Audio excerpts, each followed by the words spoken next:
ఏంది బ్రో ఇది? నిన్ననేమో Rapido కొడదామంటే night tyre puncture అయింది. ఆ టైర్ పంచర్ అయితే అది కొత్త టైరే ఏపించుకున్నా డైరెక్ట్. అండ్ అంటే మొత్తం అరిగిపోయింది అది టైరు. సో దానికి నిన్ననే 1600, 1700 రూపీస్ అయినాయి. ఈ రోజన్నా పొద్దుగాల కొట్టి కొంచెం డబ్బులు సంపాదించుకుందామని ర్యాపిడోకి బయలుదేరిన. జస్ట్ 2 రైడ్లు కొట్టినా, మార్నింగ్ 7 to 8. 8కి రెయిన్ స్టార్ట్ అయింది. చూడండి వర్షం కొడుతుంది.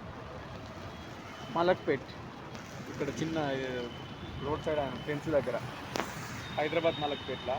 ఈ దరిద్రం అంతా ఇట్లా ఉంటుంది. డబ్బులు లేనప్పుడు ర్యాపిడో కొడదామని బయటకు వెళ్తేనే బండి రిపేర్ రావడము, లేదంటే వర్షం పడడము, అంతా మనకి ఎందుకు జరుగుతుందో అర్థం కాదు అసలు. ఇప్పుడు ఇక్కడ నుంచి మళ్ళీ నేను ఆ రూమ్కి వెళ్ళాలంటే అశోక్నగర్ పోవాలి. అదో మళ్ళీ 7-8 కిలోమీటర్లు. ఫుల్ వర్షం ఉన్నది. అప్పుడప్పుడు దరిద్రం మొత్తం మనతోటే ఫాలో అవుతుంది అనిపిస్తుంది.